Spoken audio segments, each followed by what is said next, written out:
Welcome back to the deep dive. Today, we're looking at a gadget you've probably seen everywhere online, the Hydro X5 pressure washer. It's this cordless, handheld thing, claims to be super portable and powerful. Our mission, as always, is to dig into the source material you provided and figure out what you, if you're considering one, should really expect. Yeah, you see these ads, and the appeal is pretty immediate, isn't it? Cordless, battery-powered, and it makes this big promise. Turn your regular garden hose into something much stronger. I throw around this number, 350 psi, pounds per square inch.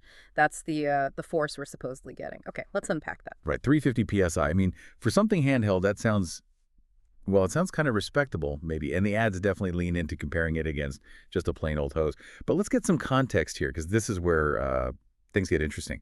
What does 350 psi actually mean in the real world? Exactly. Context is everything. A real pressure washer, the kind you rent or buy to strip paint or blast grime off a driveway.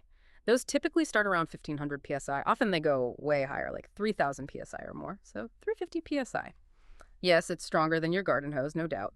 But that massive gap, it means it just doesn't have the power for serious cleaning. Like deep-seated dirt, forget it. Okay, but hang on. Maybe 350 psi is actually enough for some people. Like Yeah. maybe you just want to rinse off your car after a dusty drive or wash down patio chairs. Isn't there a niche for something less overwhelming than 3000 psi? That's a fair point, but even for those medium tasks, the sources suggest that gap is just too big. Think about it like this. 350 psi might spray off loose pollen or dust, okay, Okay. but actually removing, say, moss starting to grow on your path, or slightly tougher grime. You'll still be scrubbing. The machine won't replace actual effort there. The sources are pretty clear. The design itself is the big limiter. It runs off a relatively small 21-volt battery. That dictates what it can realistically do. It really relegates it to, super light-duty rinsing. Okay. So the power claim is, let's say, optimistic.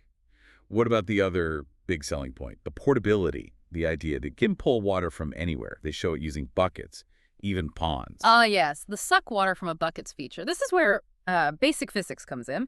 Pulling water up against gravity takes significant suction. You need a decent pump for that. And a pump strong enough to do that effectively, it would likely drain that little 21V battery very, very quickly. What seems more likely, based on the design, is it works okay with gravity feed. So if the bucket's level or slightly above the machine, plus think about using pond water, it's dirty, right? You risk clogging the system pretty fast without some serious filtering, which this kind of gadget probably doesn't have built in. Right. So that feature might be technically possible under perfect conditions, but maybe not practical. Which kind of brings us back to the marketing, doesn't it? It feels like the main strategy is just comparing it to the weakest thing possible, a garden hose, to make that 350 psi seem revolutionary. Exactly. It's a classic marketing move. Set up a weak comparison. Even a basic, $99 corded electric pressure washer you'd find at a hardware store. That's likely going to give you maybe 2, 3 times the pressure of this. So the consensus from the material seems to be it's not an outright scam, perhaps, but the advertising is definitely. Over the top. Yeah. Hyped up way more than its actual performance warrants. It's a very specific tool for very light tasks, but it's marketed almost like a replacement for much more powerful equipment. Okay, so let's synthesize this for you. If you're looking at the Hydro X5, think of it as maybe a powered-up hose nozzle. A bit more force than your thumb over the end of the hose, maybe.